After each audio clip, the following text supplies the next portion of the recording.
Kasi eka mavonelo ya namuntlha hi lava ku twa mavonelo ya n'wina mayelana swihehlo swo leswaku President Ramaphosa u tumbete vukhamba bya ku yiviwa ka mali epurasini rakwe ra Phalaphala eLimpopo. A hi tweni.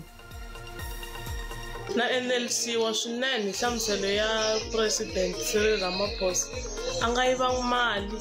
President I munhu wa mali ya yena a nga yivi swimalana switsongo swo taniya a swi nga ta n'wi pfuna nchumu iyo ti endlela mali ya yena ya purasi ra yena ra Phalaphala a ku ziyange a yiva mali leswi a nga swi hlamuseta hi swona swi na ntiyiso wukulu n'wi tshembeni tatana luya I munhu loyi n'wi tivaka I munhu wa timali ta yena.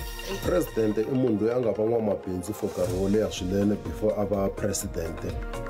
Kambe lexi nga biha I ku tshama na ntsengo wa mali leyi talatala yi za yi fika vo ma 60 million a purasini.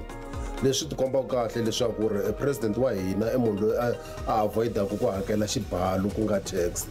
So nandzu lowu ni wu vonaka wu sungula ku nga va ku ri wona lowu avoida xibalo eka president.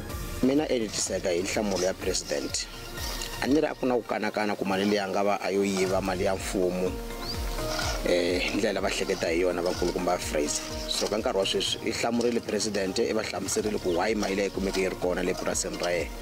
Na ku tshemba ni ku pfumela ku ri na voho vakulukumba phrase ba endlisiwile hi nhlamulo leyi nga huma ka president. Mina na enetisiwa nhlamuselo ya ku huma eka president Ramaphosa leswiyani ku va swihehlo swa la ku va cica ndzhuti eka ntirho wa vona lava nga ku tirheni.